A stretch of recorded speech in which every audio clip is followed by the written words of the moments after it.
Film के शुरुआत में एक काले अंधेरे जंगल को दिखाया जाता है। उसी जंगल में हम एक डरी सहमी रोती हुई लड़की को देखते हैं जिसके पेट में किसी ने बहुत ही ब्रूटल तरीके से चाकू मारा हुआ था। वो डरते हुए अपने कदमों को खामोशी से बढ़ाने लग गई। उसे पूरी तरह से यकीन था कि उसे मारने वाला दरिंदा यहीं कहीं छुपा हुआ उसे देख रहा है। तभी अचानक से उसके पीछे से आवाज सुनाई देती है, लेकिन पीछे कोई नहीं था। जैसे ही वो दरिंदा हत्यारा उसके बगल से होकर गुजरा, लड़की उसकी आहट को महसूस कर लेती है और एक पेड़ के पीछे छुप गई। तभी उसके सामने वही दरिंदा आ जाता है जिसका चेहरा किसी बोरे जैसे कपड़े से ढका हुआ था। दरअसल यह मास्क उसी हत्यारे ने बनाए थे। तेजी से आगे बढ़कर इस बार भी वो लड़की के पेट में अपने चाकू को घुसा देता है। इतना ही नहीं, वो बार बार ऐसा करता है जिससे लड़की नीचे गिर गई और इंजर्ड हालत में भी खुद को जमीन पर घसीटने लग गई। यह देखकर दरिंदा अपने कुल्हाड़ी को उठाया और लड़की के बॉडी के अंदर अपने कुल्हाड़ी से काफी ब्रूटल तरीके से मारने लगा, जिससे यह अनजान लड़की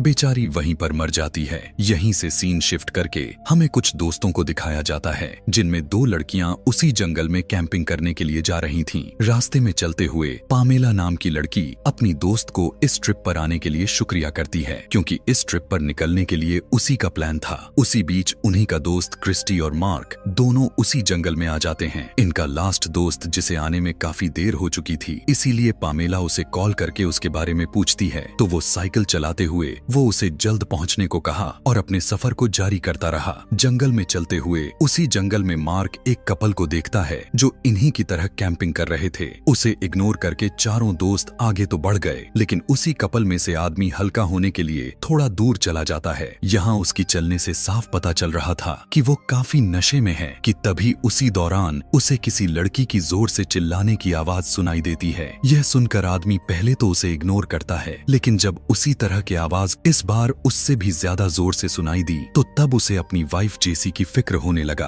अपनी पत्नी को ढूंढते हुए अपने कैंप की तरफ बढ़ता है, लेकिन उसकी वाइफ जेसी कहीं पर भी दिखाई नहीं दे रही थी। आदमी बुरी तरह से सहम जाता है। जैसे ही उसने पीछे कदम बढ़ाकर अपने लेफ्ट साइड नीचे देखा तो उसकी वाइफ जेसी की किसी ने पेट को फाड़ दिए थे, जिससे उसकी बहुत ही दर्दनाक तरीके से मौत हो गई। यह देखते ही जैसे ही आदमी पीछे मुड़ा, अचानक वही पिछले रात वाला दरिंदा उसके पेट पर कुल्हाड़ी से मार देता है, जिससे उसकी वहीं पर मौत हो जाती है। इससे हमें यह पता चलता है कि उन पांचों दोस्तों की जान अब खतरे में है। दूसरी तरफ हम इसी जंगल में एक और आदमी को देखते हैं जो बहुत ही धीरे से आगे बढ़कर जमीन पर पड़ा हुआ खून के पास पहुंचता है। यह खून दरअसल रात वाली लड़की की थी। खून को महसूस करते हुए उसे दो लड़कियों की आवाज सुनाई देती है। दरअसल ये दोनों लड़कियां कोई और नहीं बल्कि जेसिका और पामेला ही थीं, जो अपनी सफर को जारी रखी हुई थीं। अपने डेस्टिनेशन पर पहुंचते ही सभी वहां पर आग जलाते हैं। उसी बीच क्रिस्टी देखती है कि उसके मोबाइल में सिग्नल नहीं आ रहे। इधर ब्रूस अपने साइकिल से चलते हुए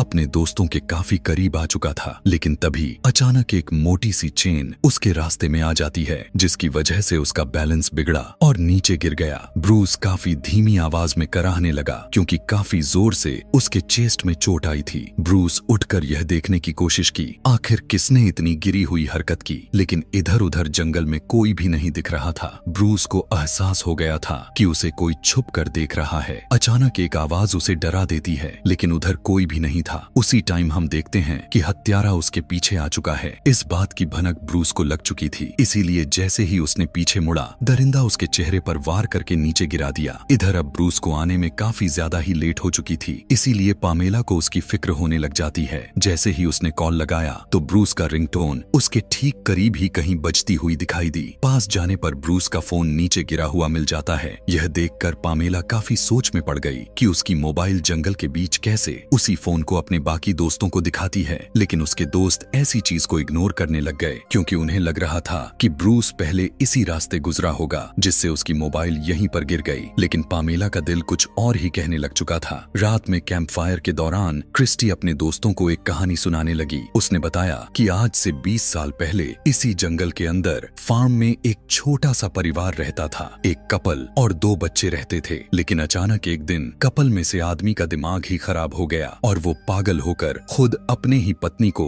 एक कुल्हाड़ी की मदद से उसे मारकर उसकी जान ले ली। इतना ही नहीं, अपनी वाइफ को मारने के बाद वो पागलों जैसा बर्ताव करते हुए उसके पेट की अंतड़ियों को निकालने लगा। उसी बीच उसकी बेटी अपने फादर को उसके मॉम को ही मारते हुए देख लिया। यह देखकर देखकर अब यह आदमी अपनी ही बेटी का सर किसी लकड़ी की तरह काट दिया था। उस आदमी की क्रूरता यहीं तक नहीं था, वो इतना ज्यादा पागल हो चुका था, उसने अपने छोटे बेटे को भी नहीं छोड़ा। दरअसल ये पागल हुआ आदमी कोई और नहीं बल्कि वही दरिंदा हत्यारा बोरी मास्क वाला है, जिसने अभी अभी उस कपल को मारा। क्रिस्टी यह भी बताती है कि अपने पूरे परिवार को मारने के बाद उस पागल हुए आदमी ने खुद उसी फार्म में फांसी लगाकर आत्महत्या कर ली थी। लेकिन माना जाता है कि यह जंगल तभी से श्रापित हो चुका है क्योंकि जो भी इस जंगल में आता है वो हत्यारा उन्हें मारने के लिए जाग जाता है। यह जानते हुए भी क्रिस्टी उन्हें इस जंगल में लेकर आई थी, लेकिन उसका मानना था कि यह सब सच बिल्कुल भी नहीं है। उसी बीच वही हत्यारा दरिंदा उनकी पार्टी कर रहे आवाज को सुन रहा था और उन्हें काफी अजीबों गरीब तरह से देखने लगा था। अगली सुबह पामेला देखती है कि उनके कैंप से तीनों दोस्त गायब हो चुके हैं। यह देखकर पामेला अपने दोस्तों को आवाज लगाने लगी। पामेला की चिल्लाने की आवाज सुनकर क्रिस्टी उसके पास आती है। दोस्तों के बारे में पूछने पर क्रिस्टी बताती है कि वो तो फ्रेश पानी लेने के लिए गई थी। यह सुनकर पामेला को कुछ ठीक नहीं लगा, जबकि यह सच भी था क्योंकि उसी दौरान जंगल के उसी फार्म में जेसिका और मार्क को बंधा हुआ देखते हैं। उन्हीं के साथ ब्रूस भी बंधा हुआ था। उन तीनों को देखकर साफ पता चल रहा था कि उन्हें कितना बुरी तरह से मारा गया है कि तभी हत्यारा दरवाजा खोलकर अंदर आने लगा। उसके हाथ में वही पहले वाली कुल्हाड़ी थी। आगे बढ़कर जेसिका के पास जाता है, अपने कुल्हाड़ी को पकड़कर सिर्फ उसे ही देखने लगा और अचानक कुल्हाड़ी से मारकर उसके चेन को तोड़ देता है और उसे उठाकर अपने साथ लेकर चला गया और उसे एक बेड पर लेटाकर अपने सारे औजारों को चेक करने लगा। सबसे पहले वो एक सीजर को उठाया और जेसिका के कपड़े को काट दिया। ऐसा करने के बाद वो एक दूसरे औजार को उठाया और उसके पेट के बीचों बीच लगाते हुए उसके पेट में उस औजार को गुस्सा देता है, जिससे जेसिका बुरी तरह से दर्द में कराहने लगी। उसके पेट को इतना बुरी तरह से फाड़ता है कि जेसिका के मुंह से खून निकल गए। अब यहाँ पर दरिंदा अपने असली रूप में आ गया और वो अपने हाथ में लिया हुआ नाइफ से काफी बार उसके पेट में मारता रहता है, जिससे जेसिका बहुत ही दर्दनाक तरीके से मर जाती है। इधर पामेला और क्रिस्टी को दिखाया गया। इतने टाइम बीतने के बाद अब क्रिस्टी को यकीन होने लगा था कि यह कोई प्रैंक नहीं हो सकता, क्योंकि मार्क और जेसिका इतने टाइम तक अकेले कभी नहीं रह सकते। लेकिन पामेला को यह सब अभी भी मजाक ही लग रहा था। इसीलिए अब वे दोनों अपने दोस्तों को ढूंढते हुए उसी रेडवुड फार्म के पास पहुंच जाती हैं, जहां पर 20 साल पहले वो परिवार रहता था। दरअसल इन्हें लग रहा था कि शायद इनके दोस्त इन्हें बिना बताए इस फार्म पर आ गए होंगे, क्योंकि इनकी प्लान ही यही था कि कैंप के अगले दिन उस श्रापित घर को देखने जाएंगे जिसकी अफवाहें फैली हुई हैं। फार्म के अंदर का माहौल बुरी तरह से बिगड़ी हुई थी कि तभी क्रिस्टी एक कमरे के अंदर एक लोमड़ी को देखती है जिसे बहुत ही बेरहमी से मारा गया था और यह घटना कुछ ही टाइम पहले की है। इधर दरिंदा अपने कुल्हाड़ी से मारकर मार्क का भी चेन खोल दिया और उसे भी उठाकर लेकर चला गया। उसके जाते ही ब्रूस रस्सी से बंधी हुई अपने हाथ को जोर लगाते हुए खोल लेता है और उसी दरिंदे का कुल्हाड़ी को उठाकर अपने दोस्त की तरफ बढ़ने लगा। लेकिन मार्क की तड़प रही चिल्लाने की आवाज को सुनकर ब्रूस का डर उसके पैर से सर तक पहुंच जाती है, क्योंकि दरिंदा मार्क के पैर पर हथौड़े मार मार कर उसके पैर को तोड़ रहा था। इतना ही नहीं, वो अपने 100 को उठाया और बहुत ही ब्रूटल तरीके से मार्क के सर के ऊपर हिस्से को काटने लगा। ऐसा करने के बाद वो उसकी बॉडी के टुकड़े और अंगों को अलग अलग जार में रखने लग गया। उसी बीच हम देख पाते हैं कि इस दरिंदे ने सिर्फ इन तीनों दोस्तों को ही नहीं बल्कि उन्हीं के जैसे सैकड़ों के तादाद में उसका शिकार हुए थे। उसी टाइम ब्रूस कुछ सामानों से टकरा गया, जिससे हत्यारे को पता चल गया कि उसके फार्म में कोई आ चुका है। उसे ढूंढते हुए ब्रूस उस जगह पर पहुंच गया जहां दरिंदा हत्यारा लोगों की अंगों को सहेज कर रखता था। उसकी जस्ट पीछे दरिंदा उसे देख रहा था। जैसे ब्रूस को जब लगा कि दरिंदे ने मेरी आहट को महसूस कर ली है, तो धीरे धीरे वहां से निकलने की कोशिश करने लगा। चलते हुए आगे उसके सामने रखी हुई बड़ी सी बॉक्स के अंदर से किसी की आवाज सुनाई देती है। यह देखकर ब्रूस जैसे ही उसे खोलने की कोशिश की, अचानक दरिंदा आ जाता है, जिसे देखकर ब्रूस ठीक उसी के पीछे छुप गया। उसी बीच दरिंदा उस बॉक्स को खोलकर उसमें अपने कुल्हाड़ी से वार करने लगा। उसके अंदर से किसी लड़की की आवाज सुनाई दे रही थी। उसके जाने के बाद जैसे ही ब्रूस उस बड़े से बॉक्स को खोला, अंदर मरी हुई लड़की को देखकर होश ही उड़ जाता है। उसकी इतनी दर्दनाक मौत देखकर ब्रूस का हिम्मत ही टूट गया। उसे पूरी तरह से यकीन हो चुका था कि अब उसकी जान नहीं बचने वाली। यह सब बैठकर सोच ही रहा था कि उसी रूम के अंदर दरिंदा आ जाता है।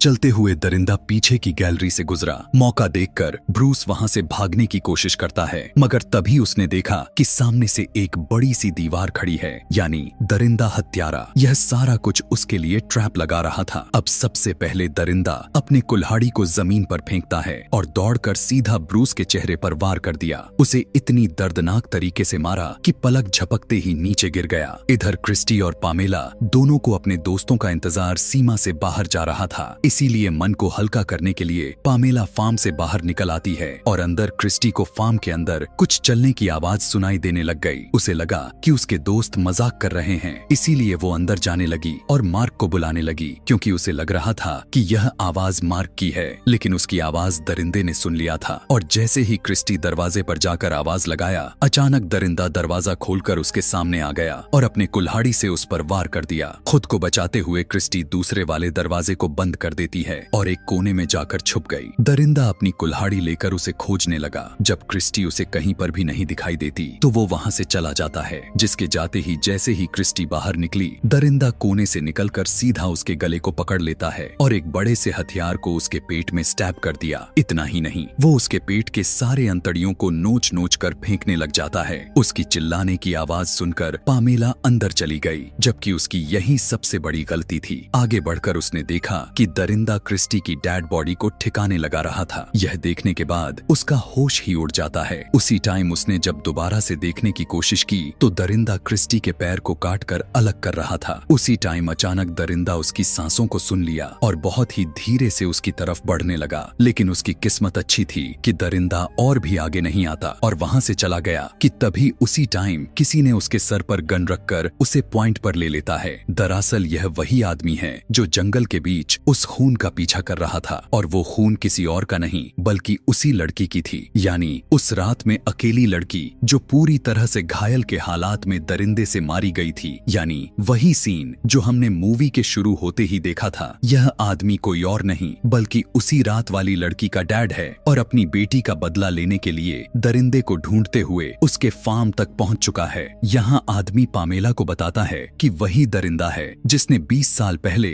अपने पूरे परिवार को बेरहमी से मारा था और वो दोबारा से जाग चुका है कि तभी उसी टाइम दरिंदा दोनों के सामने आ गया और उनका पीछा करने लग जाता है। दोनों भागते हुए दरवाजा बंद कर लेते हैं। लड़की के डैड को जब लगा कि दरिंदा उसके काबू में नहीं रहा तो वो पामेला को अपनी गन देकर उसे यहाँ से भाग जाने को कहने लगा। पामेला अपनी जान बचाने के लिए यहाँ से तो चली गई, लेकिन दरिंदा अपने हथियार को लेकर उस हंटर यानी लड़की के डैड के पास आ पहुँचता है। उसे देखकर हंटर अपने बेटी के बारे में बताते हुए, यानी उसने जिसे रात में जंगल में बेरहमी से मारा, उसे याद दिलाते हुए उसके पास पहुंच गया। लेकिन उसने यह ध्यान नहीं दिया कि दरिंदा के हाथ में बड़ी सी चाकू है। अचानक दरिंदा उसके पेट में पूरा चाकू स्टैब कर देता है और दूसरी बार चाकू को सीधा उसके सर के ऊपर से नीचे घुसा दिया, जिससे उसकी भी मौत हो जाती है। डरते हुए आगे बढ़कर पामेला देखती है कि काफी सारे लाशों को रस्सियों से बांधकर लटका रखा है कि तभी दरिंदे की आते हुए कदमों की आवाज को सुनकर पामेला लाशों के बीच से भागने लग गई और पीछे से दरिंदा हत्यारा भी उसका पीछा करते हुए उसके करीब पहुंच रहा था। वहां से निकलकर पामेला एक दरवाजे के पास पहुंचकर दरवाजे को तोड़ने लग जाती है, लेकिन दरवाजा इतना मजबूत था कि वो नहीं टूटता और पीछे से दरिंदा उसके पास आ जाता है। इसीलिए जल्दी से पामेला हंटर का दिया हुआ गन को यूज करने की कोशिश करती है। उतने ही देर में दरिंदा उसके पास आकर उसके चेहरे पर मार दिया। यहाँ पांचों दोस्तों में से बची हुई पामेला भी अब उस दरिंदे के हाथ लग चुकी थी। उसके बचने का उम्मीद ना के बराबर लग रहा था, क्योंकि दरिंदे ने उसके चेहरे पर इतना ज्यादा मार दिया था कि उसकी हालत बिगड़ने लगी। लेकिन तभी पामेला को अपने सामने हंटर का गन दिखाई दे दिया। उसी बीच ब्रूस, जो कि अभी भी जिंदा था, वो दरिंदे के ऊपर कूद गया और पामेला को वहां से जाने के लिए कहने लगा। यह देखकर दरिंदा उसके पेट में अपना हाथ घुसाकर आर पार कर दिया, जिससे अब ब्रूस हमेशा के लिए मर जाता है। उसे मारने के बाद जैसे ही दरिंदा पामेला को मार देता, पामेला गन को उठाकर उसे शूट कर देती है और दरिंदा नीचे गिर गया। उसी बीच भागते हुए पामेला जेसिका को देखती है, जिसे दरिंदे ने उसके पेट को चीड़ फाड़ दिया था। इस कहानी में सबसे दर्दनाक मौत उसी की हुई थी। फार्म से निकलने के बाद भागते हुए पामेला जंगल से बाहर निकलकर रोड पर आ पहुंचती है कि तभी उसे उसी रास्ते पर आती हुई गाड़ी दिखाई दिया, जिसे देखकर उस गाड़ी वाले आदमी का मदद लेती है। उसे लगा कि उसकी जान अब बच चुकी है। लेकिन इस कहानी में ट्विस्ट तो तब आया जब अचानक से पामेला को आधी रात में उसी जंगल के बीच उसकी आंखें खुली। आदमी उसे बताता है कि घबराने की जरूरत नहीं है, बस वो अपना रास्ता भटक चुका है। लेकिन पामेला का नजरिया साफ बता रहा था कि यह अनजान आदमी उसका गलत फायदा उठाना चाहता है। लेकिन आदमी कार से निकलकर मदद के लिए जाने लगा। गाड़ी से निकलकर पामेला उसे बताने ही वाली थी कि यह जंगल श्रापित है। उससे पहले वो उस आदमी के पीछे दरिंदा आ जाता है, यानी दरिंदे को गोली लगने के बावजूद भी वो जिंदा था। आदमी जैसे ही पीछे देखा, दरिंदा उसके गले पर अपने चाकू से वार कर दिया। जल्दी जल्दी पामेला अपनी जान बचाने के लिए गाड़ी के अंदर बैठकर उसे लॉक्ड कर पाती। उससे पहले ही दरिंदा कार की दरवाजे को खोलकर पामेला के पैर को पकड़कर खींचने लगा, लेकिन पामेला उसके चेहरे पर पैर मारते हुए गाड़ी से बाहर निकल जाती है और इंजर्ड हालत में भागने लगी। दरिंदा ठीक उसके पीछे पड़ा हुआ था। यह सीन बिल्कुल उसी तरह से दिखाई दे रहा है जैसा पहली वाली लड़की को दरिंदे ने जंगल के अंधेरी रात में मारा था। दरिंदा हत्यारा अपने चाकू को चलाकर पामेला को मारता है, मगर पामेला नीचे गिर गई, जिससे वह सेफ हो जाती है। अब पामेला भागते भागते वहाँ के जंकयार्ड में पहुँच जाती है, जहाँ पर काफी सारे अबेंडेड हुए कार्स पड़ी हुई थीं। उसका पीछा करते हुए दरिंदा भी उसी जगह पहुँच गया और उसे खोजते हुए जैसे ही आगे बढ़ा,